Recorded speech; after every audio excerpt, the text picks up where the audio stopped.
5 seconds.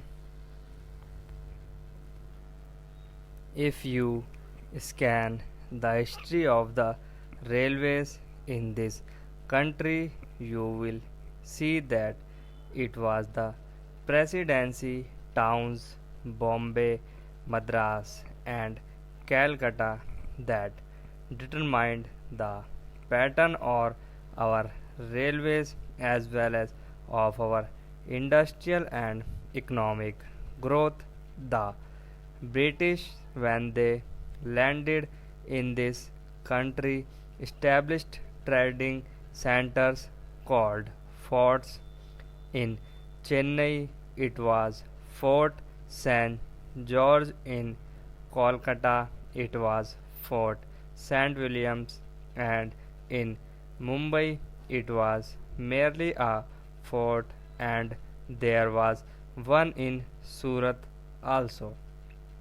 It is these trading establishments which determine the pattern of the government, the pattern of administration, and every other. The railways, they established the industries, they located their army with reference to these three presidency towns.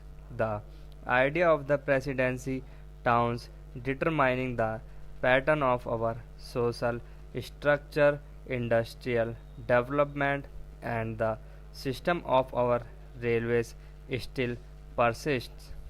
That is the mental lag that is hampering the vision of the Planning Commission, the Railway Board, and the Railways Ministry. Sir, once I happened to travel from London to Rome by train.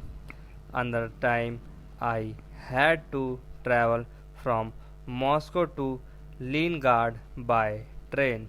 Nowhere did I find on the continent of Europe lines of varying breadth.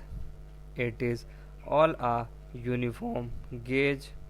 So it is in Russia, it may be 6 feet there. In America, in every industrially advanced country, you find that the gauge is uniform.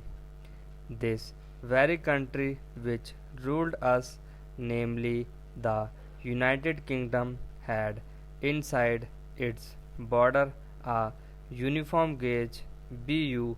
They inflicted three systems of gauge of India. They thought that would perpetuate what is called their domination, or in the negative sense that it would impede the industrial and economic growth of India. Secondly, it would make India always the customer and purchaser of line AD, locomotive, and rolling stock from the United Kingdom. In the old days, I am told it is the government which built the broad gauge line, and it is the private companies that to this meter gauge and the narrow gauge, though they may not have had the distinction of private and public sector in view.